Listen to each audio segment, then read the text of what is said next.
शांति।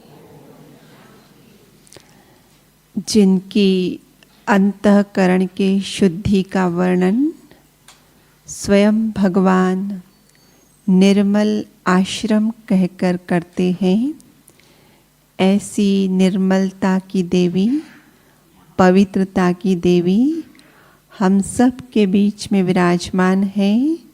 हम रूहानियत की इत्र छिड़कते हुए, एक हाथ हिलाते हुए ऐसी महान दीदी का स्वागत करते हैं, सत्कार करते हैं, अभिनंदन करते हैं।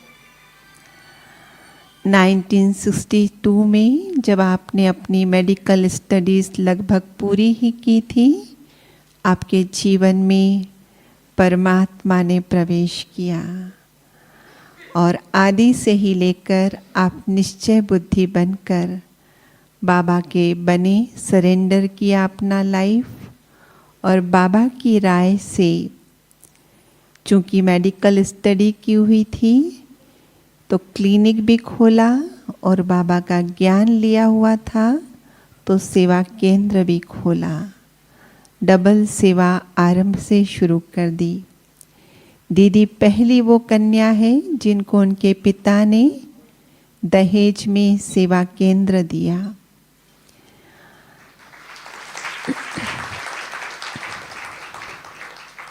तो आते ही तन मन धन निश्चय बुद्धि होकर बाबा के कार्य में लगा दिया और फिर दोनों सेवाएं करते रहे।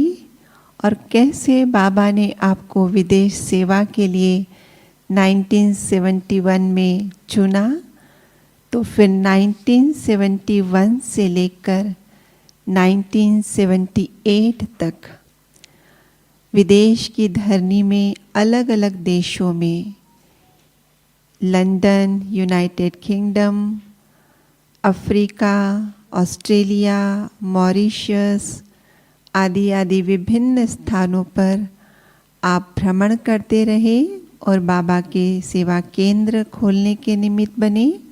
बाबा के छिपे हुए लालों को निकाला और बाबा से मिलाया। और फिर 1978 में आपने ऑस्ट्रेलिया सिडनी को अपना बेस बनाया और 1978 से 2008 तक सिडनी में रहकर एशिया पैसिफिक रीजन में बाबा की सेवाओं का विस्तार किया, जिसके अंतर्गत लगभग 17-18 देश हैं जहाँ से बाबा के लाल निकले हैं। न सिर्फ निकले हैं लेकिन बाबा पर न्योछावर भी हुए हैं। और फिर तो 2008 में बाबा ने आपको हेडक्वार्टर में बुला लिया। ज्ञान सरोवर एकेडमी का डायरेक्टर पद आपको संभालने की जिम्मेवारी दी। और समय जैसे जैसे आगे बढ़ता गया, आदि रतन हमारे अव्यक्त होते चले गए, दादियाँ हमारी अव्यक्त होती चली गई, तो बाबा ने आपके कंधों पर और एक जिम्मेवारी रखी। आप यज्ञ के जॉइंट एडमिनिस्ट्रेटिव हेड भी हैं। तो न सिर्फ देश, न सिर्फ विदेश, लेकिन पूरा ही यज्ञ संभालने के आप निमित्त हैं। तो ऐसी हमारी दीदी, जिनका न सिर्फ एडमिन में रोल है लेकिन ज्ञान योग की पालना में भी दीदी सदा आगे रहते हैं। बहुत व्यस्त होने के बावजूद भी ज्ञान योग की पालना के लिए अमूल्य समय निकालकर हम सब के बीच में आते हैं। तो आज हम दीदी से, उनके अनुभवों से हम समझेंगे कि वास्तव में एक बल, एक भरोसा होता क्या है, उसकी क्या गहराई है। आदरणीय दीदी जी। ओम शांति। बाबा ने हम बच्चों को एडप्ट किया, अपना बनाया, लेकिन हम बच्चे बाबा को नंबरवार पुरुषार्थ अनुसार जानते हैं। जितना जितना हमारा बाबा में निश्चय होगा, नेचुरली है, हम उसका सहारा लेंगे। अभी तक ज्ञान के पहले मनुष्यों का सहारा लिया, बचपन में माँ बाप का सहारा लिया, बड़े हुए फ्रेंड्स का सहारा लिया, टीचर का सहारा लिया, शादी के बाद एक दो का सहारा लिया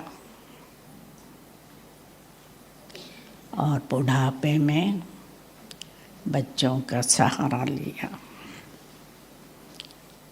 परंतु वे सहारे सब हद के थे।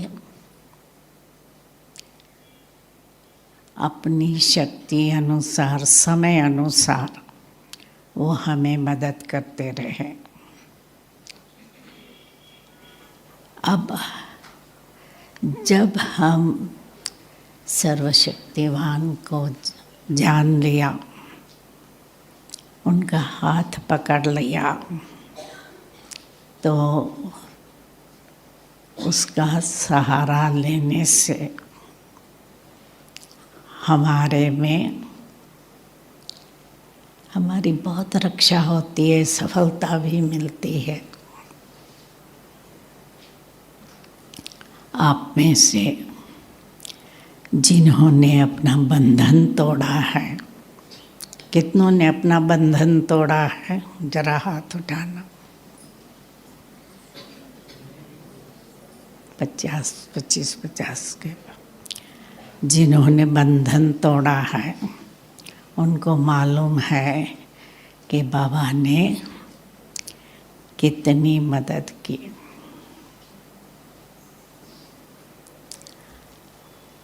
और जैसे बाबा कहते हैं ना, हिम्मत बच्चे मदद खुदा। हिम्मत हमको रखनी पड़ती है, सामना तो बहुत करना पड़ता है। यज्ञ की हिस्ट्री देखें तो ब्रह्मा बाबा को कितना सामना करना पड़ा। अपनी ही कम्युनिटी ने विरोध किया। मेन बात तो यही है, पवित्रता। सामना इसलिए करना पड़े कि युगल में से एक आता है ज्ञान में, दूसरा नहीं आता है, तो सामना करना पड़ता है। सिर्फ युगल का नहीं, सासू ससुरा माँ बाप परिवार सब कहेंगे ये क्या। तो इसलिए पहले तो परिवार से ही सामना करना पड़ता है, फिर आता है अलौकिक परिवार से भी सामना करना पड़ता है, क्योंकि संगठन में सेवा करनी है। ये कहेंगे ये मेरे सेंटर के है, मेरे सेंटर किया है, उसके सेंटर के नहीं है, ये हमारी एरिया है, वो तुम्हारी एरिया है, आदि आदि। तो ब्राह्मण परिवार से भी सामना करना पड़ता है और अंत में अपने संस्कारों का सामना करना पड़ता, क्योंकि संस्कार से लड़ना पड़ता है, संस्कार बदलना पड़ता है। तो अपने संस्कारों से लड़ना पड़ता है। परंतु देखा गया है कि जिसका निश्चय बाबा में ड्रामा में वहीं बैठो, अभी जो पीछे आते हैं पीछे बैठना, अभी जगह नहीं है आगे।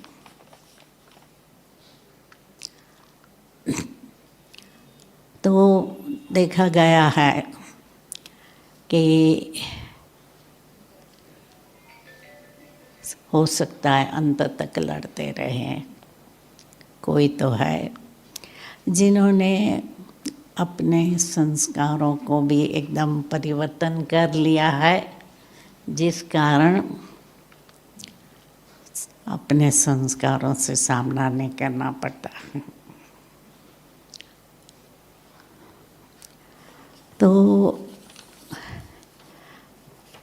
सबसे पहले बाबा हमको ये शिक्षा देते हैं, देही अभिमानी बनो।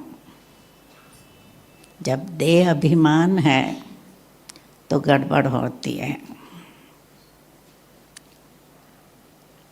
विकार भी सताते हैं, अहम भी सताता है, क्योंकि अहम है, लड़ना पड़ता।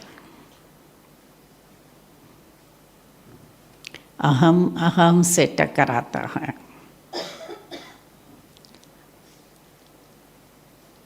वो कहेगा मैं सच हूँ, दूसरा कहेगा मैं सच हूँ, तो झगड़ा हो जाता है। इसलिए बाबा ने सबसे पहला हमको कहा, अपने को आत्मा समझ, मुझ बाप को याद करो। और बाप को याद करने से शक्तियाँ मिलती हैं। हम मास्टर सर्वशक्तिवान बन जाते हैं तो सामना करने की शक्ति मिल जाती है। लेकिन ये देखना है, अपने को पीछे नहीं हटाना, बाप का हाथ नहीं छोड़ना है। बाप का हाथ छोड़ा या पढ़ाई छोड़ी तो क्या होगा, गड़बड़ हो जाएंगे। इसलिए आजकल बाबा पढ़ाई के ऊपर भी बहुत ध्यान खिंचाते हैं कि ऐसे नहीं किसी से रूठ कर पढ़ाई छोड़ दो। कि उनका चेहरा देखता हूँ क्लास में तो मैं अशांत हो जाता हूँ। इसलिए मैं शांति से घर में बैठकर मुरली पढ़ता हूँ। कई ऐसे करते हैं, तो ये नहीं होना चाहिए। और उठकर पढ़ाई नहीं छोड़नी है और अपना नियम नहीं तोड़ना है। क्योंकि बांधेलियों को मार खानी पड़ती है। घर में झगड़ा हो जाता है, परंतु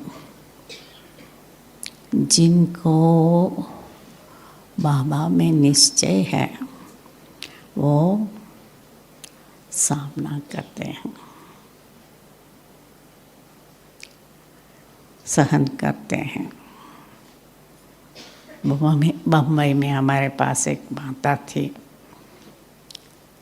उसका युगल बहुत पढ़ा लिखा था, संस्कृत में बात कर सकता था, शास्त्र पढ़ा हुआ था। मेरे पास आया कि शास्त्र में लिखा है कि ब्रह्मचर्य का पालन करना है, गृहस्थ के व्यवहार में रहते, हमारी युगल को आप आने नहीं दो। मैंने कहा ये तो मंदिर है, मंदिर में पुजारी किसी को ना नहीं कहेगा। आपको नहीं आने देना है तो आप घर में बिठा के रखो। तो झगड़ा करके चला गया। फिर क्या हुआ कि 2-4 बार उसने घर से निकाल दिया दिन में निकाल दिया तो माँ के पास चले गए। एक रात को 10 बजे घर से निकाल दिया। अभी 10 बजे वो तो नाइट ड्रेस में थी, कहाँ जाए 10 बजे। तो सारी रात छत पर बैठी रही, क्योंकि झगड़ा भी नहीं करना है, नहीं तो ब्रह्मा कुमारियों का नाम बदनाम हो। सारी रात बैठी रही। और सवेरे जब दूध वाला आया तो उसको भाई को खोलना पड़ा घर, तब माता घर में आ गई। पर अंत में वो भाई भी ज्ञान में आ गया। उसकी लड़की भी सेंटर पर स्वाहा हो गए। तो जब हिम्मत रखकर सामना करते हैं तो बाबा की शक्ति मिलती है, और उस शक्ति के आधार पर फिर आ जाते हैं। उसके घर वाले भी आ गए। ऐसे कईयों ने लड़ते लड़ते भी युगल को ज्ञान में लाया। अपनी हिम्मत नहीं छोड़नी है, ये बात है।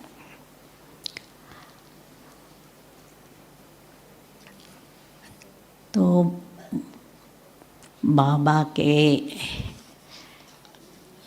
सर्वशक्तिवान का जब हाथ पकड़ा है, उस पर जब भरोसा है कि वो हमारा रक्षक है, साथी है, और उसके सहारे हम चल सकते हैं। श्रीमत पर चलना पड़े हमें, ये बात है कि श्रीमत पर चलना पड़े, तब बाबा की मदद रहती है।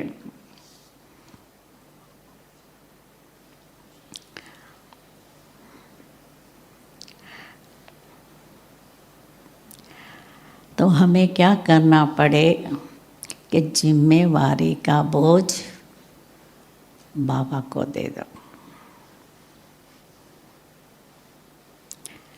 यदि मैं करता हूँ, मैं करूँगा, ये बुद्धि में रहेगा, तो बाबा भी बाजू में हो जाएंगे, कहेंगे करो तुम।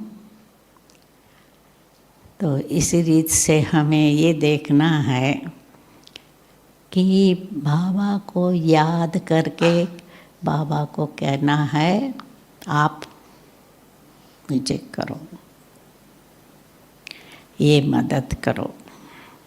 मुझे याद है 1950s में मुंबई में एक बहन थी, उसको हिंदी पढ़ना नहीं आता था। टीचर क्वालिटी थी। अभी 50s में तो कोई एडल्ट एजुकेशन क्लासेस नहीं होते थे कि कोई हिंदी सिखावे, और वो बहन ध्यान में जाती थी। तो उसने हट के बाबा से ध्यान में, मुझे आपको हिंदी सिखाना है। तो ध्यान में बाबा जैसे अल्फ़ाबेट लिखकर उसको पढ़ाया और हिंदी पढ़ना सीख गए।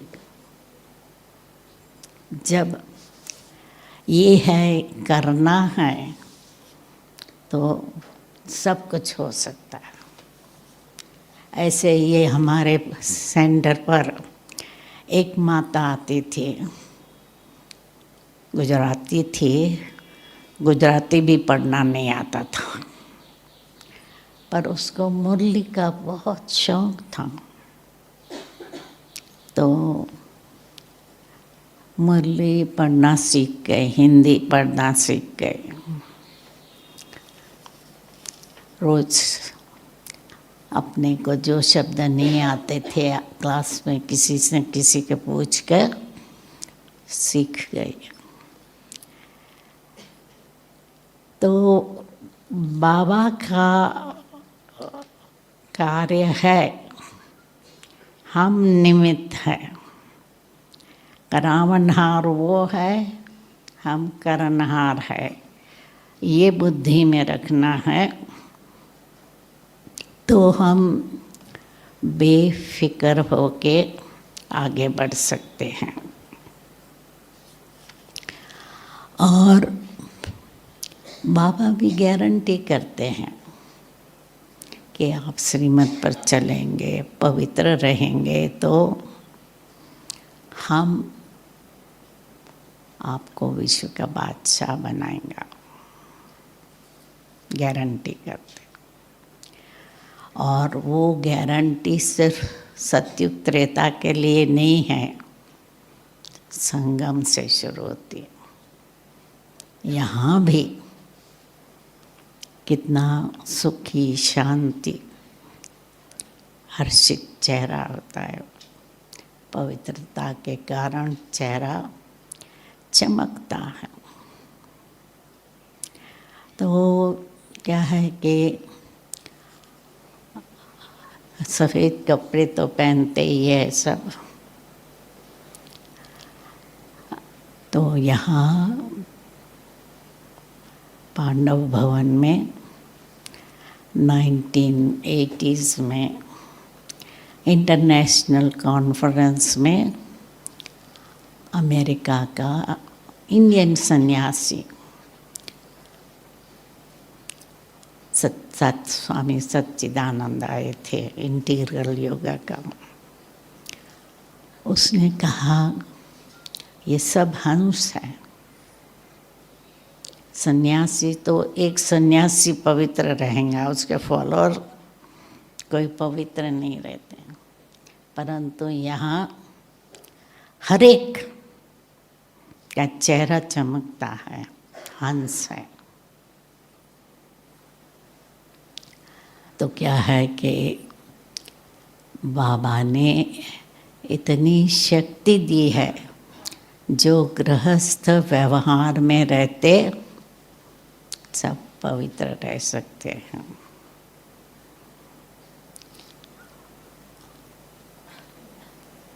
और हमारे सामने इतने एग्जाम्पल है जो बाबा की मदद से उनका जीवन सहज हो गया।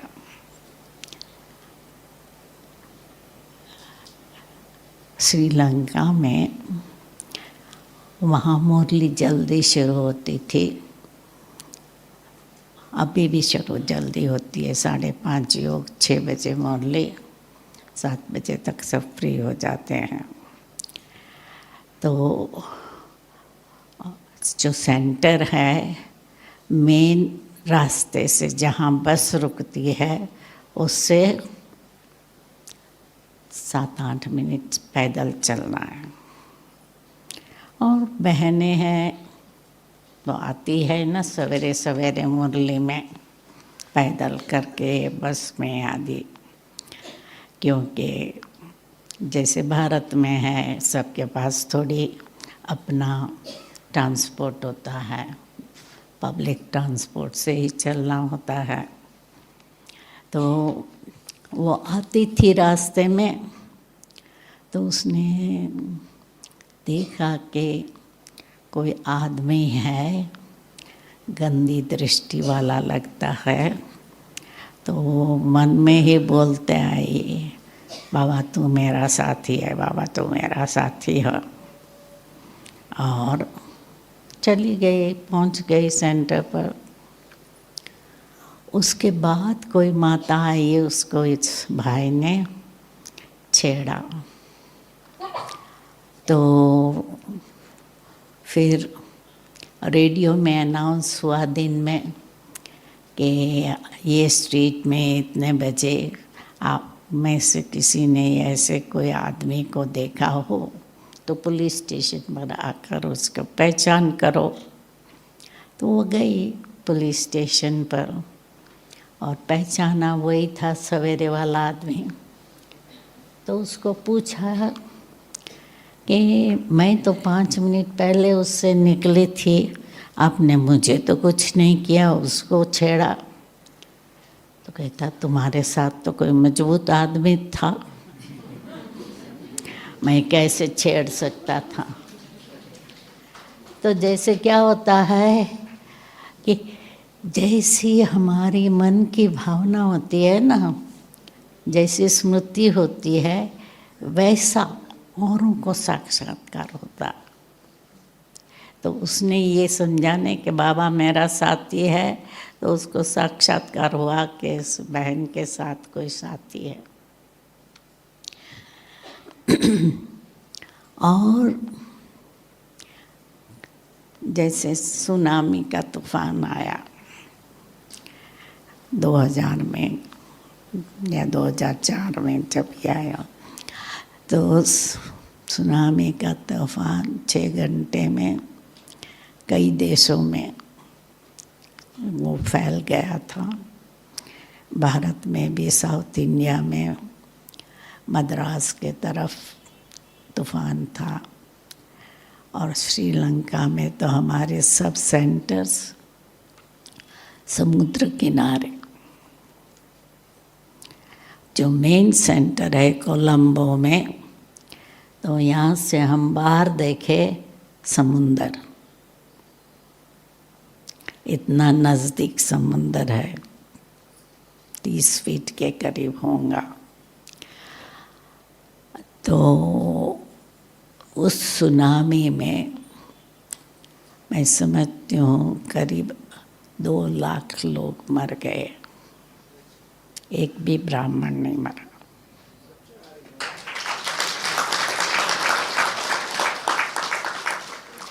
इतना ही नहीं ब्राह्मणों के बारे में, परंतु एक माता थी अज्ञानी, उसके पास 2 बच्चे थे और पानी यहाँ तक आ रहा था। उसने क्या सोचा कि एक को तो मैं संभाल लूँगी, भगवान तुम दूसरे को संभालना, बड़े को, छोटे को अपने गोद में रखा।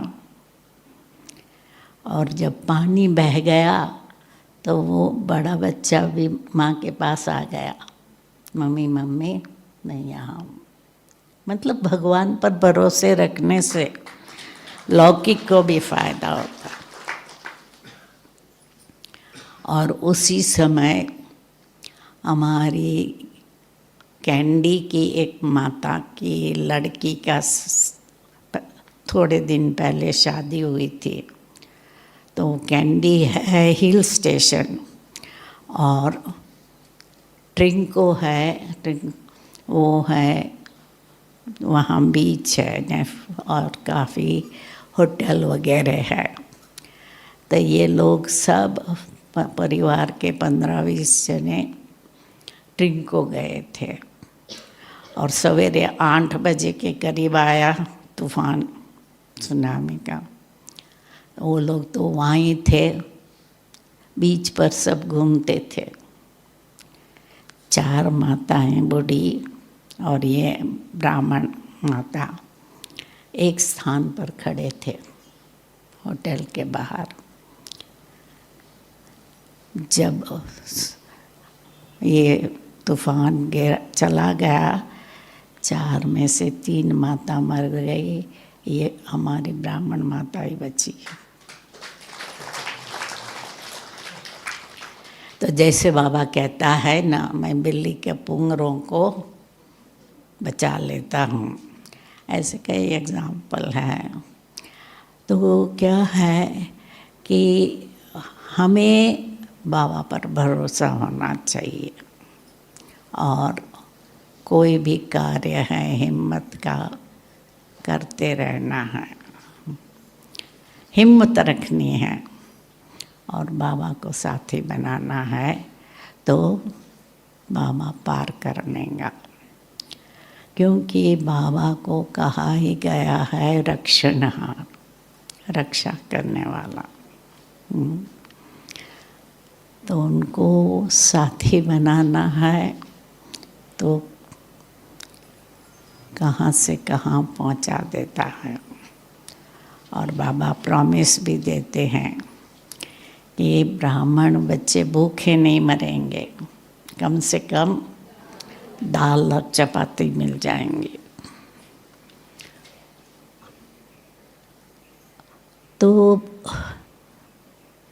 ज्ञान के पहले मैं बम्बई में थी और 1940s 50s में जैसे पढ़ी हुई, तो उस समय लड़कियों को अकेले नए स्थान पर नहीं जाने देते थे।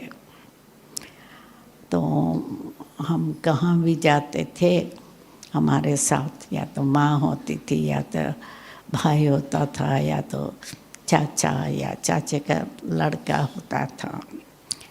और जब मैं मेडिकल इंटरव्यू देने गई उस समय भी मेरा कज़िन ब्रदर मेरे साथ था। अब ज्ञान में आने के बाद हमारे परिवार वाले ज्ञान में नहीं थे कोई, और मुझे रमेश भाई ने, बम्बई वाले रमेश भाई ने काम सौंपा कि आप कांदीवली तरफ देखो, कोई मकान है, उनकी प्राइस क्या है। क्योंकि बम्बई में 2 सेंटर थे, दोनों फ्लैट में थे। मैं 62 में ज्ञान में आई, 2 सेंटर दोनों फ्लैट में। तो कहा कि कोई बंगलो होना चाहिए क्योंकि आश्रम फ्लैट में अच्छा नहीं लगता है। तो मुझे मकान ढूंढना था, तो घर वाले तो कोई नहीं आते थे। कभी कभी कोई ना कोई ब्राह्मण आ जाता था, नहीं तो अकेला जाना भी पड़ता था एजेंट के साथ मकान ढूंढने के लिए। तो बाबा ने हिम्मत दी और मकान ढूंढा और सेंटर भी खुलवाए। और 1971 में हम विदेश गए, तो हमारा टूर था प्लान, वर्ल्ड टूर प्लान, कि इंडिया से, लंदन से, अमेरिका से, ऐसे टूर करना का था। पर लंदन में जब हम पहुँचे तो जगदीश भाई कहे कि ऐसे ही हमको चक्कर लगा कर नहीं जाना चाहिए, हमें कहाँ न कहाँ सेंटर ज़रूर खोलना है। लंदन में 8-10 स्टूडेंट ऑलरेडी थे। तो हम लोगों ने बात की कि सेंटर के लिए आपकी इच्छा है। उन्होंने कहा ठीक है, हम लोग खर्चा करेंगे और मकान ढूंढेंगे। तो मकान ढूंढना शुरू किया। तो हम लोग सैन फ्रांसिस्को में, अमेरिका में पहुँचे और उन्हों को मकान मिला। तो हम लोगों ने दादी को लिखा कि लंदन में मांग करते हैं सेंटर में कोई टीचर भेजो।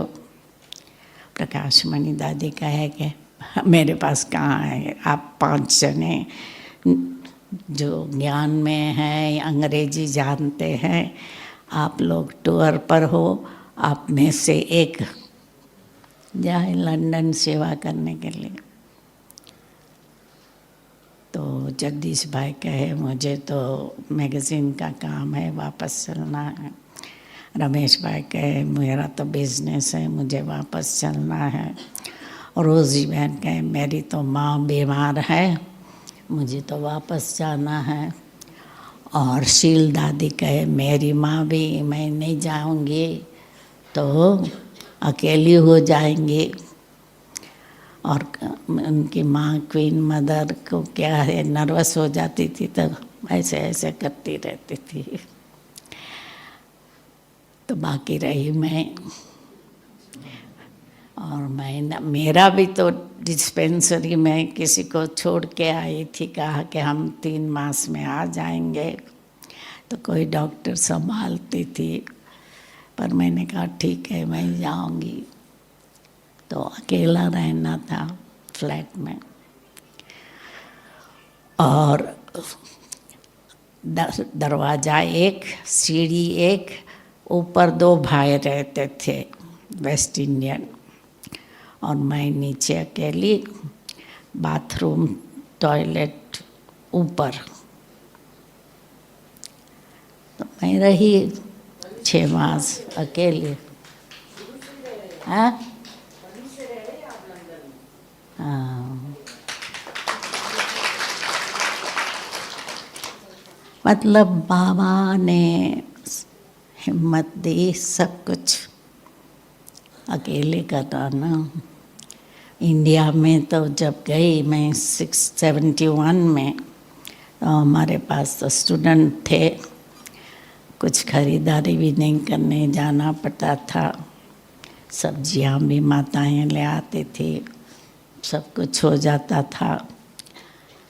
वहाँ तो सब कुछ करना, घर भी साफ करो, खाना भी पकाओ, सब्जी भी खरीदने जाओ, भाषण भी करने जाओ।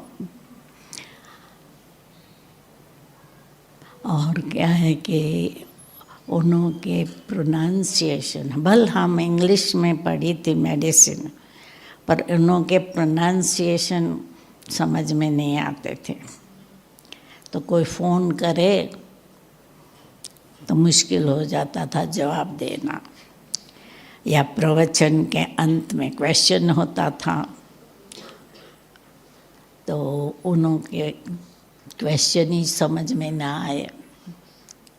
परंतु लकीली हमारे साथ शुरू से कोई भाई नहीं आता था, तो भी प्रवचन में कोई भाई या बहन आ जाती थे तो मैं उनको कहती थी रिपीट करो। इंडियन होते हैं तो इंडियन तो इंग्लिश समझ सकती हैं इंडियन, और वो लोकल थे तो वो तो स्कॉटिश और आयरिश और सबके प्रोनाउंसिएशन अलग अलग होते हैं, तो ऐसे चलाना पड़ता था। फिर लंदन का वीज़ा पूरा हुआ तो मैं इंडिया आ रही थी, पर मेरे अराउंड द वर्ल्ड टिकट थी, मतलब पॉइंट्स थे मेरे पास। तो लंदन के एक भाई ने कहा अफ्रीका की सर्विस बहुत अच्छी है, अफ्रीका में बहुत इंडियन है, तो आप ईस्ट अफ्रीका में जाओ। तो केन्या, युगांडा और टांजानिया 3 देशों का, हर एक देश में 3-4 शहर, तो टोटल 11-12 शहर थे। मैं अकेली, कोई ब्राह्मण नहीं, कोई पहचान वाले नहीं, मित्र संबंधी कोई नहीं। तो उस भाई ने, लंदन के भाई ने अपने एक परिचय वाले को लिखा कि ये बहन जी आ रही है, उनका आप रहने का और प्रवचन का प्रोग्राम बनाना। तो कोई लेने आता था, घर में रहने का मिल जाता था, खाना पकाती थी मैं।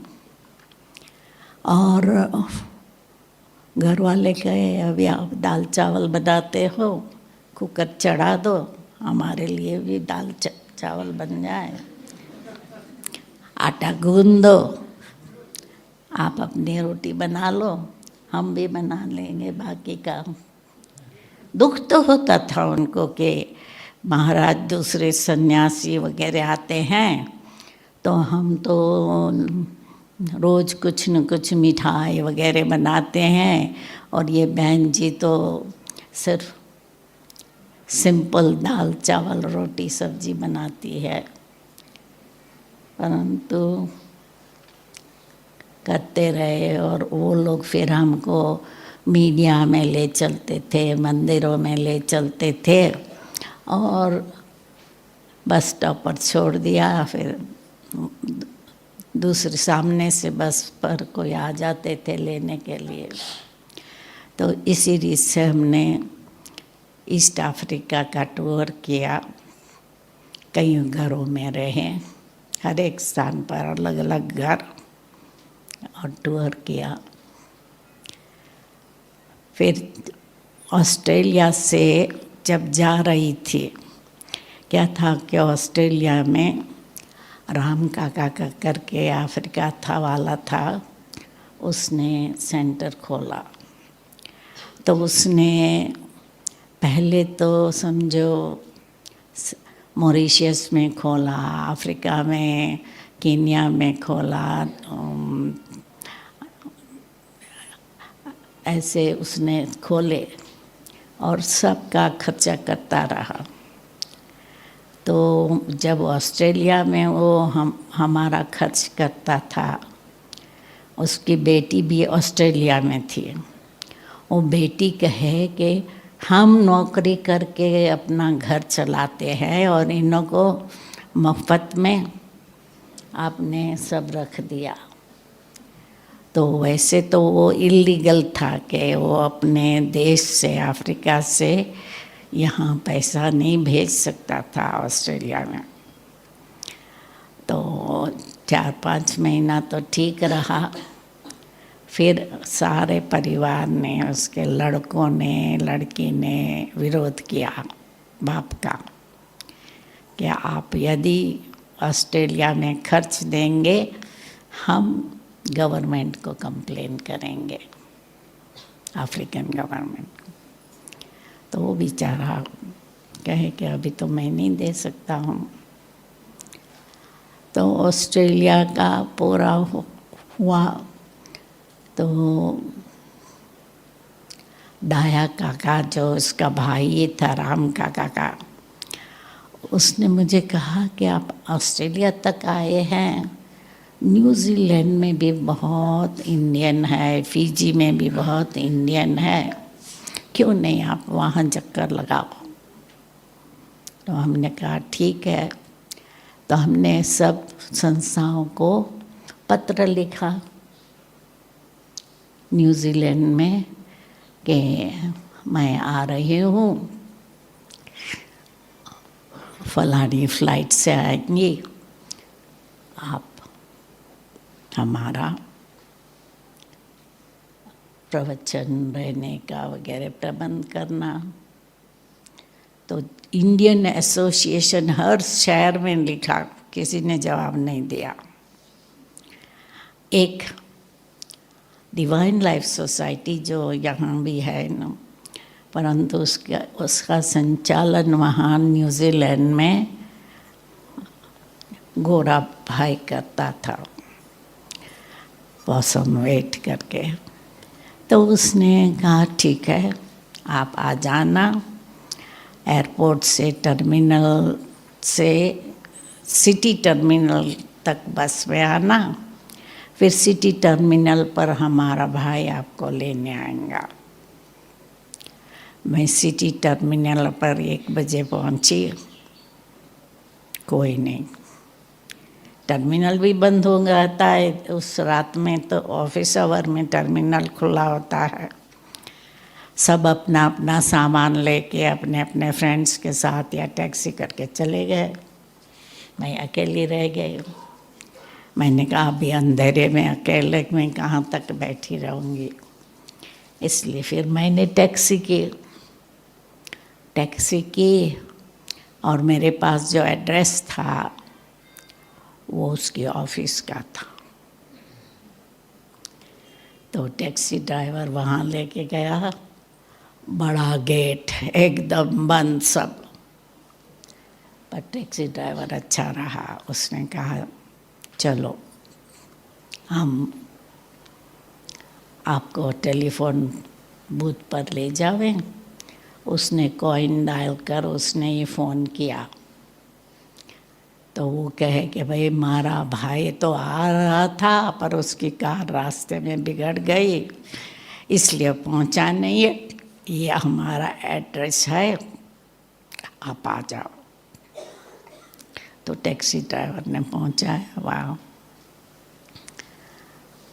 अब वहाँ पहुँचे तो रात को 2 बज गया था और उस मकान को 1-2 मास पहले आग लगी थी, इलेक्ट्रिसिटी नहीं थी और कई रूम जल गए थे। तो हमको कमरा दिया एक गौरी माता के साथ।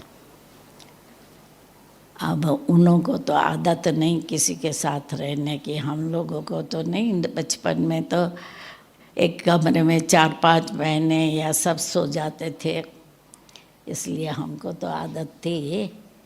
और उसको फिर अपना नशा करना होता था। अभी मैं साथ में हूँ, बेचारी नशा भी नहीं कर सके। तो 1-2 रात तो रही उसके साथ। फिर संडे को भाषण हुआ इंडियन एसोसिएशन हॉल में। उन्होंने पूछा आप लोग कहाँ रहते हो? मैंने कहा मैं तो हेंडरसन आश्रम में रहती हूँ। तो कहा कि वो तो बहुत दूर है, आप कोई इंडियन के घर में रहो, फिर हम प्रोग्राम करेंगे। अब उस समय सारे ऑकलैंड में 2 घर थे जो वेजिटेरियन, बाकी सब नॉन वेजिटेरियन।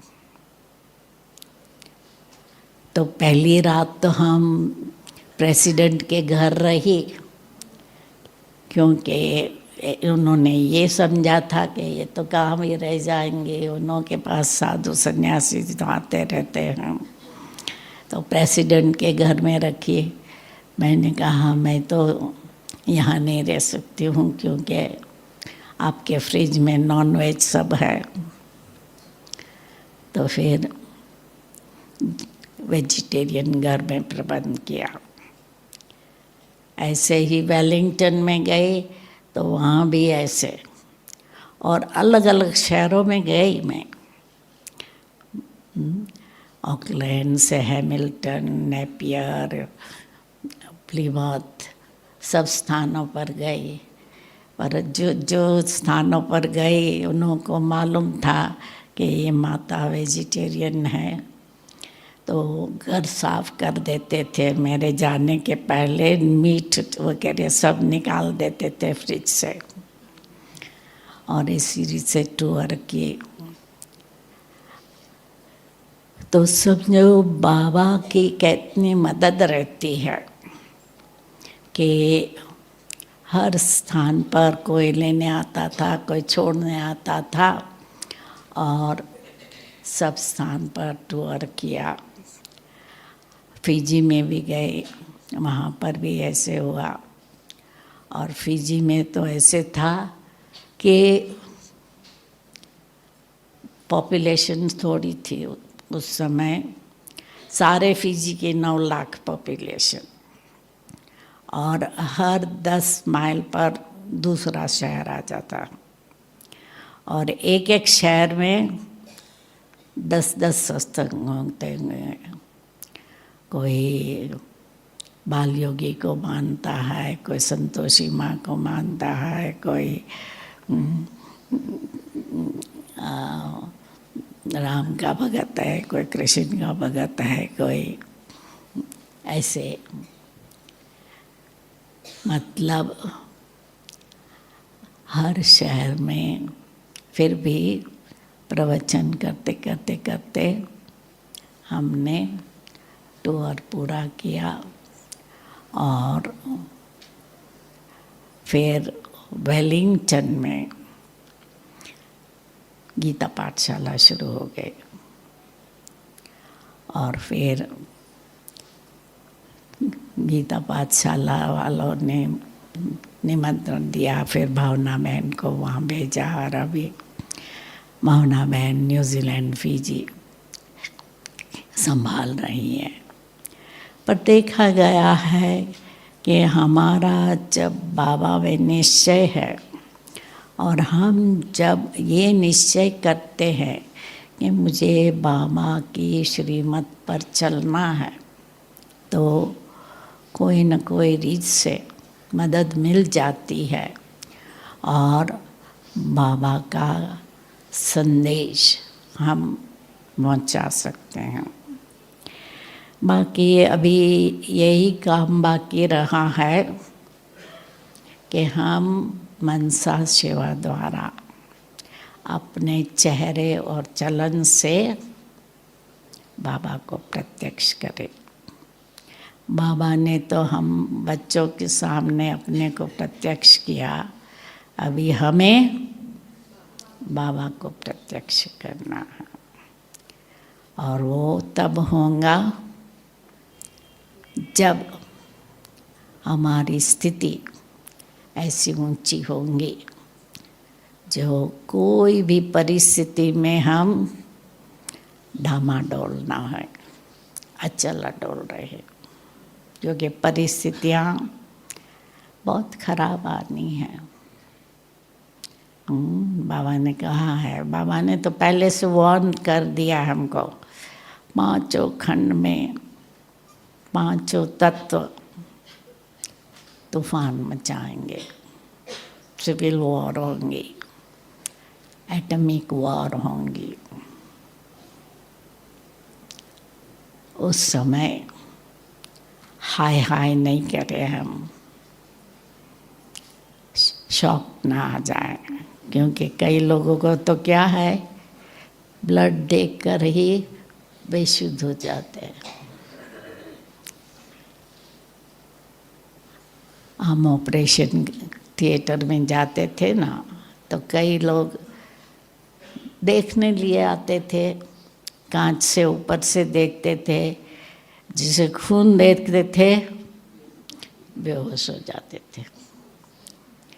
तो खून की नदियाँ बहेंगी, उस समय भी हमें ऐसा शिव शक्ति बनकर रहना है और औरों को साक्षात्कार कराना है।